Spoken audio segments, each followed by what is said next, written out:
A paz do Senhor, amados, hoje vamos falar sobre a viúva de Sarepta. Em 1 Reis, capítulo 17, versículo de 8 a 24, que diz assim: Versículo 8: Então veio a ele a palavra do Senhor dizendo: Levanta-te e vai a Sarepta, que é de Sidom, e habita ali. Eis que eu ordenei ali uma mulher viúva que te sustente. Olha que palavra maravilhosa. Deus ordenou a uma viúva, a viúva de Sarepta, Deus ordenou que o sustente. Olha só que palavra maravilhosa e forte, né?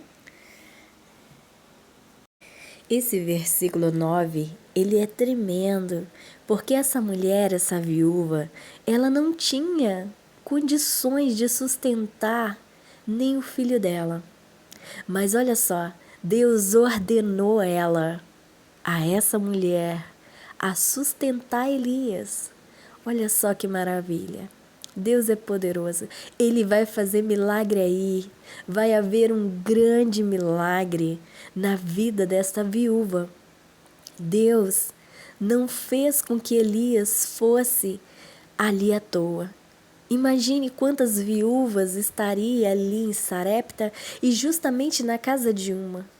Deus preparou esse caminho de Elias até ela. Deus, ele tem planos, projetos para cada um de nós.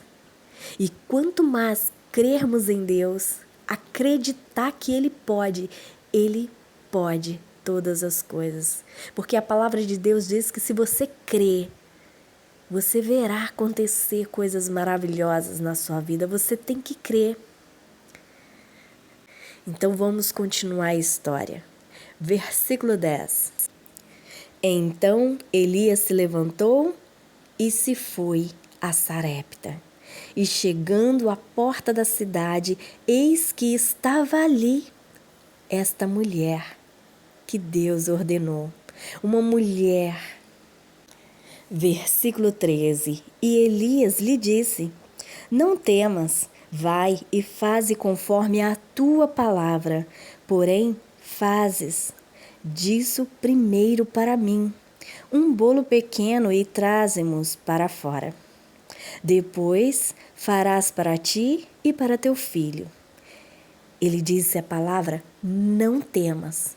Você não disse que ia fazer um bolo e ia fazer uma última vez? Vai lá e faz. Traz primeiro para mim. E depois você volta e faz para você e seu filho. Não temas.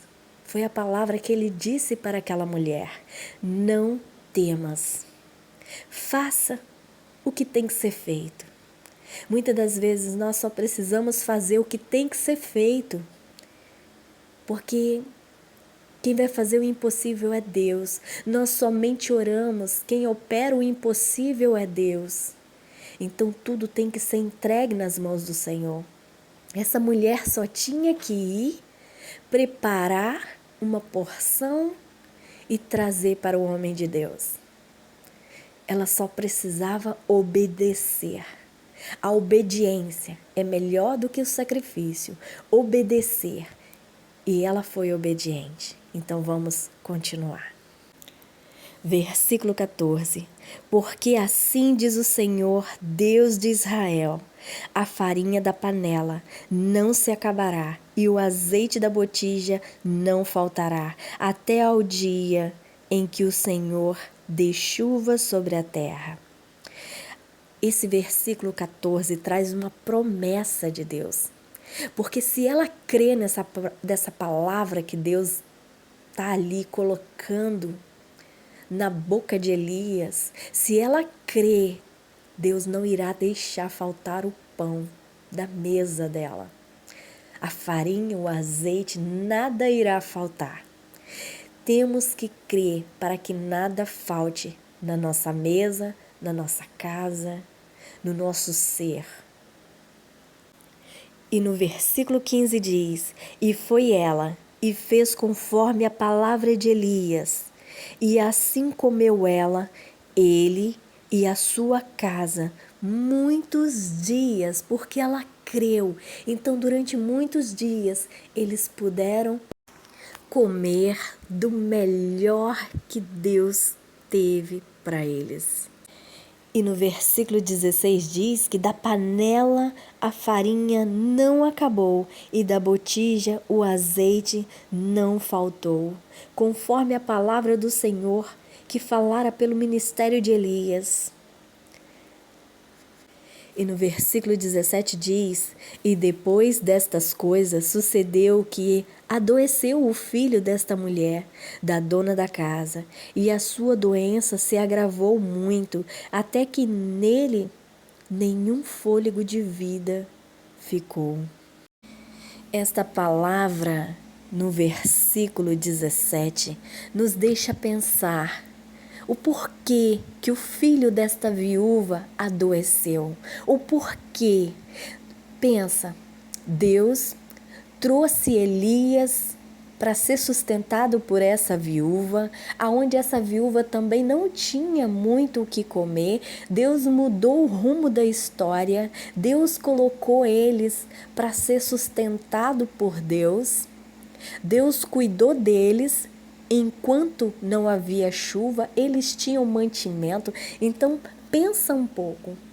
Deus cuidava deles, uma viúva carente, um homem de Deus ali dentro de casa, um homem de Deus com o seu carinho e a sua atenção, aquela viúva carente. E de repente, o filho dela adoece.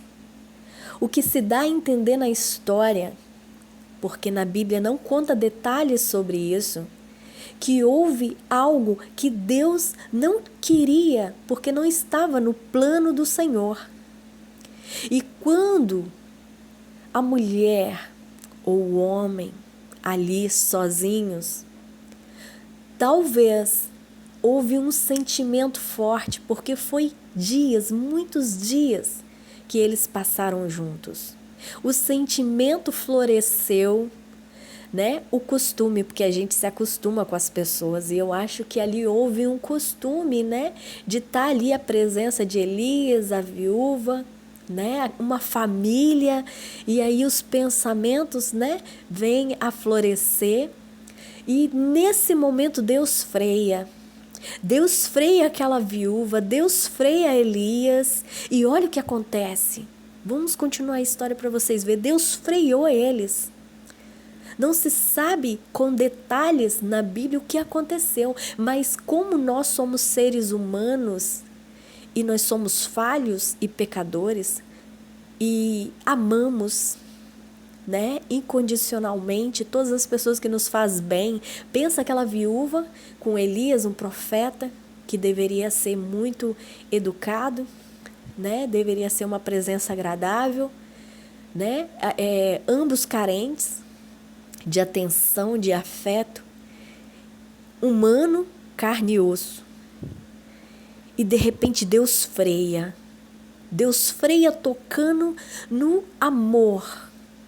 Porque o amor de um filho não é comparado ao amor de um homem ou de uma mulher. Então, nesse momento, Deus freia eles. Deus freia. E aí vamos ver o que acontece na história. Versículo 18. Então ela disse a Elias: Que tenho eu contigo, homem de Deus? Vieste tu a mim para trazeres à memória as minhas iniquidades? Vê bem, as iniquidades, e matares meu filho? Neste momento da palavra, no versículo 18, nós podemos ver que ela sentiu que estava sendo punida por alguma iniquidade, algo de pecado. E ela sentiu isso, que estava sendo cobrada por algo que não estava agradando a Deus. É por isso que devemos prestar atenção na palavra do Senhor, porque muitas das vezes vivenciamos e vivemos parte da nossa vida que às vezes Deus nos freia para o nosso bem, porque não é isso que Deus traçou em nossa vida. Elias tinha uma missão, e seja o que for que aconteceu com ele aqui nessa passagem, Deus precisava dele em outros lugares e ele não poderia ficar ali, constituir uma família, porque Deus precisava dele em uma missão. Então, muitas das coisas, há males que acontecem porque é necessário que aconteça para que as coisas voltem ao seu percurso correto, certo, que Deus já tem traçado para cada um de nós. E no versículo 19, e ele lhe disse: dá-me o teu filho. E ele o tomou do seu regaço e o levou para cima ao quarto onde ele mesmo habitava e o deitou em sua cama. E clamou ao Senhor e disse: ó Senhor meu Deus, também até a esta viúva com quem eu moro, afligiste matando seu filho? Neste momento, Elias diz para Deus, que foi Deus quem levou ele até ali. Foi Deus quem traçou o caminho dos dois. E agora, Elias está tentando achar a resposta. O porquê. Mas Deus vai clarear todas as coisas, porque Deus tem missão para Elias. E logo mais à frente nós vamos entender o porquê. Versículo 21. Então se mediu sobre o menino 3 vezes e clamou ao Senhor, orando. E disse: ó Senhor meu Deus, rogo-te que torne a alma deste menino a entrar nele. Nesse momento, Elias ora a Deus e implora ao Senhor para que a alma do menino venha vir sobre ele de novo. E o Senhor ouviu a voz de Elias. No versículo 22 diz que o Senhor ouve a voz de Elias e a alma do menino torna a entrar nele. E ele revive. Olha só que maravilha. Deus escuta Elias e Deus devolve a alma a este menino. Deus tem um propósito e neste momento eles começam a entender o propósito de Deus. Eles começam, só o Senhor sabe os pensamentos, o quanto aquela mulher deveria estar naquele momento pedindo perdão por todos os pecados e implorando a Deus o filho dela de volta, que ela trocaria tudo pela presença do filho de volta. Quantos neste mundo afora clama: Deus, se eu pudesse trocar todas as aflições, todos os pecados para ter um minuto, um dia, uma chance para ter aquela pessoa querida de volta. Muitas das vezes nós clamamos a Deus por esse momento, essa chance. Se tivesse uma chance, e essa viúva teve uma chance, porque era necessário que Elias saísse dali. Elias não poderia ficar ali. E Deus deu essa chance para a viúva. Mas Elias não podia ficar com eles e ocupar um lugar nessa família, porque Elias tinha uma missão muito importante. E os dois entenderam isso neste momento. No momento em que Deus freou eles com a enfermidade do filho da viúva. Versículo 23. E Elias tomou o menino e o trouxe do quarto à casa e o deu à sua mãe. E disse Elias: vês aí, teu filho vive. Então a mulher disse a Elias: nisto conheço, agora agora. Nisto conheço agora que tu és homem de Deus e que a palavra do Senhor na tua boca é verdade. Agora eu digo para você, porque somente no versículo 24 ela entendeu que realmente ele era um homem de Deus. Eu acho que toda vez que ela sentia vontade de se aproximar dele como um homem, ele falava para ela: eu sou um homem de Deus. E ela talvez sabia que era um homem de Deus, mas achava que poderia ser algo de Deus para constituir uma família, mas não era. Não era. O plano de Deus não era esse. Muitas das vezes pessoas passam pela nossa vida e não é para ficar muito tempo, mas é uma passagem. E nós temos que entender isso. E nesse momento da viúva, ela entendeu. Tanto que ela disse, deixou bem claro. Então a mulher disse a Elia: nisto conheço. Depois de tudo aquilo que ela passou, ela conhece que agora que tu és o homem de Deus e que a palavra do Senhor na tua boca é verdade. Porque o tempo todo Elias dizia: eu sou um profeta de Deus, eu sou um homem de Deus, eu tenho missão.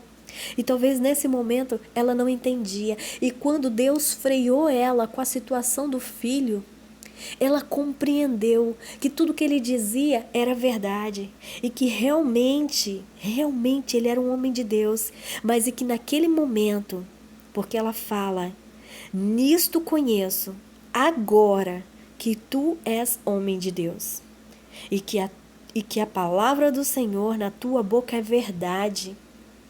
Até então, ela achava que era um plano de Deus para ela constituir uma família, que tudo ia dar certo, mas não, era passageiro, era cuidado de Deus. Deus enviou um anjo para cuidar dela e ela cuidar dele. Pensa, não tem aquela historinha que fala, né? Que muitos habitam dentro de casa anjos sem perceber.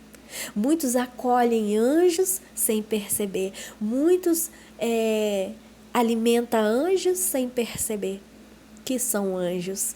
Então é isso aí. Então, resumindo, nessa passagem da viúva de Sarepta, a gente aprende o quanto Deus é fiel. Deus é fiel com Elias. Elias tinha um propósito. Deus pediu para que ele ficasse um tempo escondido dos olhos do mal, porque ele estava sendo perseguido e Deus pediu para que ele ficasse ali bem escondidinho.